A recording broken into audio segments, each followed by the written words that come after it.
Assalamu alaikum rahmatullahi wa barakatuh, everybody. I hope you're doing well. This is part two of the comedy. Normally, I don't do this, but with Sheikh Saeed Jawad, I'm like, okay, brother, I'm not going to talk about. I'm going to come on 2 days in a row. I'm going to give a big shout out to the panel that just happened before. My main man, Jihad Saleh, dropping science and drinking Kool-Aid at the same time. Alhamdulillah, brother. I saw that. Well, brothers and sisters, I'm here to tell you I'm a special kind of Muslim. If I could be my own sect, it just be I'm a Muslim that's trying to get from day to day.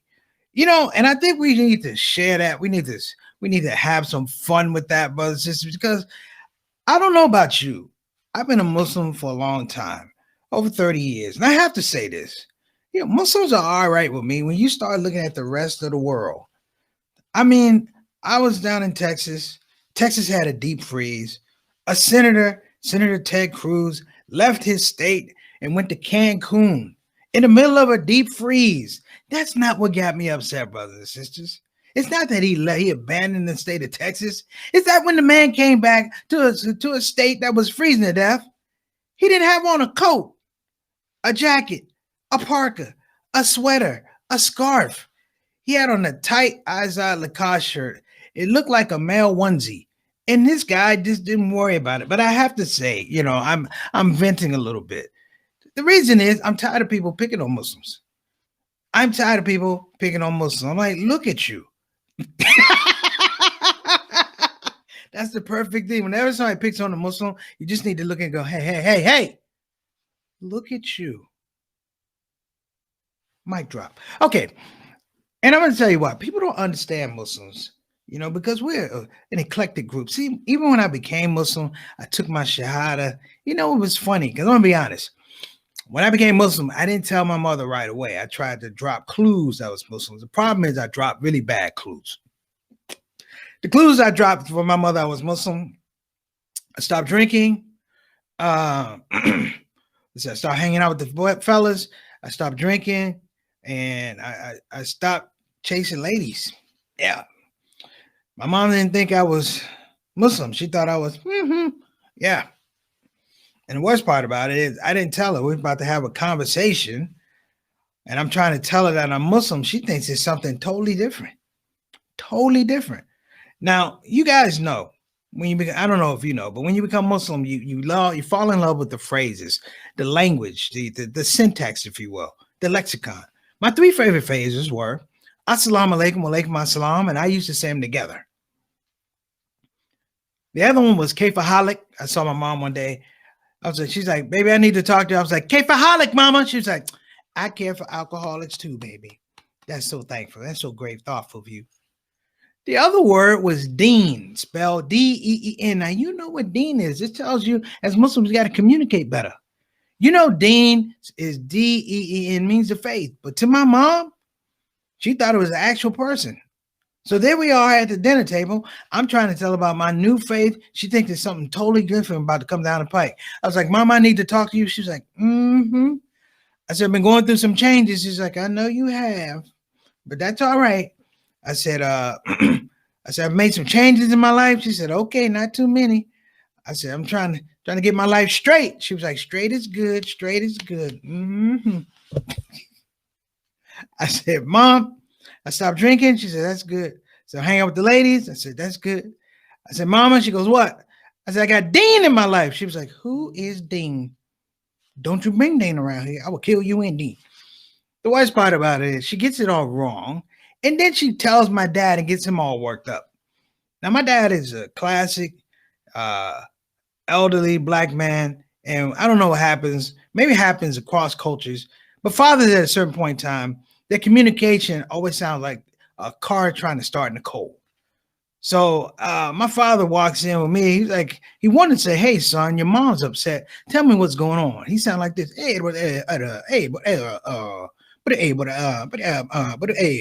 That's a whole sentence, brothers and sisters. And I'm like, what? He was like, I was like, no, Pops. I said, I'm a Muslim. Deen means faith. Deen means faith. He's like, hold on a minute. Mary, get in here. The boy seen a woman named Faith. See how that works out? Funny stuff, people. In fact, when I first became Muslim, I'm going to tell y'all something. I was so trusting. I followed the guy around for 3.5 weeks. I thought he was a sheikh. You know why? Because he had a beard all the way down to his knees. In fact, brothers and sisters, let me throw this out here. You know, it was a pretty beard. It was one of those beards where it shines at night. Like if you could put a microphone on it, you probably hear some beautiful sounds like, oh. Now, he was not a sheikh. Turned out he had taken his shahada about 2 months before me.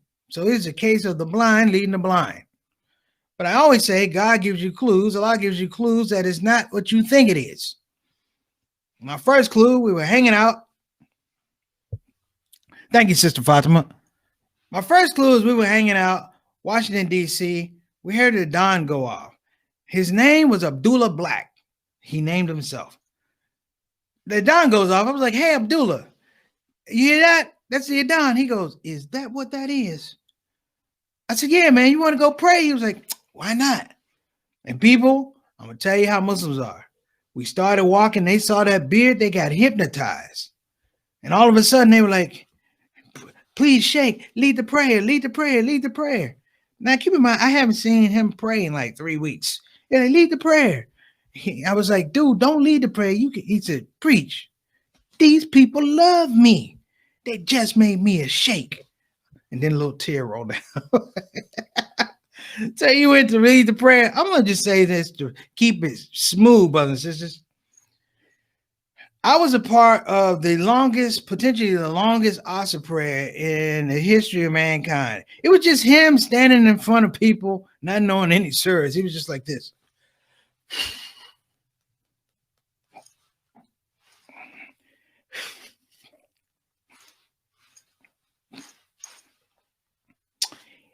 In fact, he didn't even salam out. He just turned around. He was like, y'all good? Now, here's the second reason I know he might not be a sheikh. We were sitting around and he's like, preach, I like hanging around with you. I said, likewise, my brother. He said, no, you don't understand. I feel like I could be myself with you. I said, my brother, always feel like you could be yourself with me. As soon as I said that, he pulled out a bag of marijuana. And I was like, yo, I can't be myself like that. I know I'm new, but I know we can't do that. He goes, oh, man, relax. Yes, you can. I said, no, you can't. He goes, yes, you can. I was like, no, you can't. I said, dude, you cannot do that. He said, preach, relax. He goes, this weed right here, this weed? He goes, this weed is halal. I was like, how is it halal? He goes, I bought it from another Muslim. My point is that you have to enjoy life, man. And you know, the funny part is when you become Muslim, when you convert, all of a sudden you're like everybody's target to get married. You know, you need to get married now. You need to get married now. You need to get married now. You know why I'm so good right now talking with nobody in the room, nobody listening to me? Because I've been married 18 years. All right, I digress. And my wife's not watching. I mean, hopefully not. But you know what? And you got to celebrate your wife. I tell brothers, you know, celebrate your wives. You know why? Because people, they put things on Muslims all the time. I was seeing something, you know, Muslim women are oppressed. Muslim women are oppressed. I'm like, no, they are not. I married a Muslim woman. Listen to me. I'm oppressed, happily oppressed. But I'm here to just say, you know, just these things that people are going out saying. And I'm going to say something because a young man interviewed me for, I believe it was this project. It's a Shia brother, young brother. And it was funny because I'm going to show you the look on his face when he realized it wasn't Shia. You ready? He goes, let me show you the look. And I told him, relax. I said, we're all brothers, man. I'm going to tell y'all something. If the police were to bust both of us, we're going to get the same time. So I'm going to tell folks, you know, we need to come together. You know why? Because there's just stupidity abound. All the hate groups now are getting nonprofit status. So I'm telling all of our communities to pull together. And I'm the one to help us. I'm an expert because I realize little clues and stuff. They test us to see if we're stupid. Muslims, we need to be more aware of the little tricks they do, like the weather. I'm old school. I'm 54 years old. The reason I'm saying this is because they have everybody duped. When I was growing up, we didn't have 24-hour weather. You know why? Here's the reason. If it was 80 degrees at 1 o'clock, there's a good chance it's going to be 80 degrees at 1:02. You don't need 24-hour weather. Let me show you how the weather report used to be back in 76. To find out how the weather is, let's go out to Joey. Joey, how's the weather? Oh, it's good. Thank you, Joey. That's it. Now they have 24-hour weather to distract us. And they insult us when they give us the weather, brothers and sisters. You can look it up. I'm not lying. I am not lying. This is my proof. The next time you look at a weather report, realize they don't give you the weather. They give you the weather and then they tell you what it feels like. I'm serious. They give you the weather and then they tell you what it feels like. Like you don't know what it feels like. I'm down in Texas, Houston, Texas. They actually had a guy come on. It was during the summer. He goes, here in Houston, Texas, it's 103 degrees. Feels like 103 degrees. I know what 103 degrees feels like. Feel like hell, man. Shut up.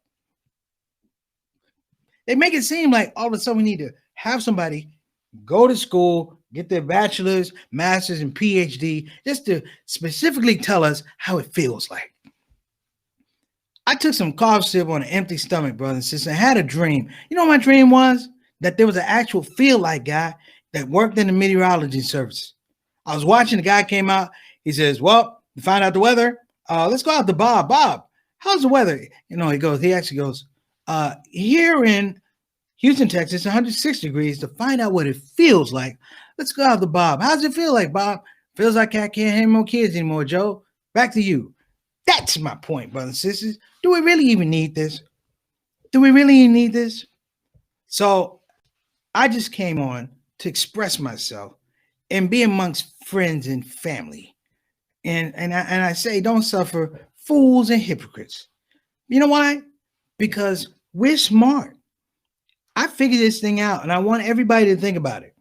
If you want people to stop hating on Muslims, hating on black people, hating on Native Americans, whatever your persuasion, Sunni, Shia, this is what we did. We need to come up with legislation like Jihad said. You need some legislation. If you're going to call me a slur, this is the deal. You got to have a license to do it. You can call me the N-word all you want, but you're going to pay me. That's right. And anybody, and if somebody says something about Muslims, I'm like, hey, you have a license to talk about us that way? And if they don't have a license, then we get to charge them a penalty.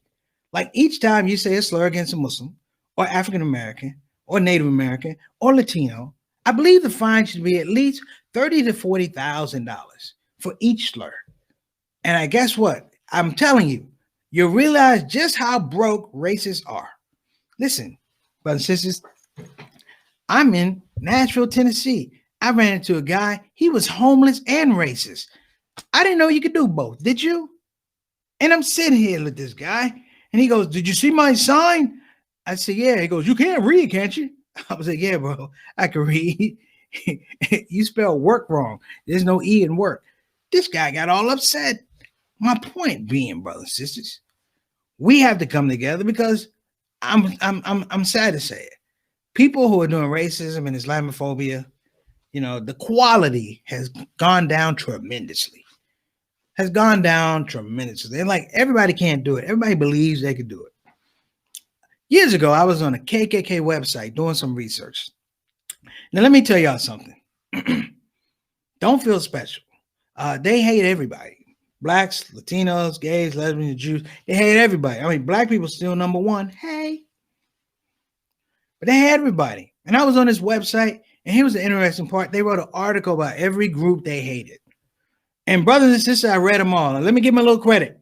I don't know who wrote the articles, but whoever wrote the articles made very, very compelling arguments. I was reading an article about black people.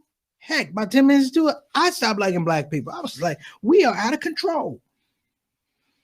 But I see my time is about up. And I just want to make sure everybody knows that I appreciate you having me on that platform, on your platform. Sheikh Saeed Jawad, thank you for having me on your platform, brother. You know, we decided we're going to make it happen. We talked about it. Beautiful, brother. all of you folks, I hope to see you. Check me out on Instagram at Preacher Moss. Let me know what you're thinking. Let me know how you're feeling. I have a show called the Shout Out Show. It's a daily show. And Sheikh Saeed Jawad, I want you on my show. I want people on this platform on my show so we can get together and start having some really good vibe and unity. So other than that, I'm about to bounce. Because you know what? This is in my house. Take care, everybody. Preacher Moss. Assalamu alaikum wa rahmatullahi wa barakatuh. Big ups.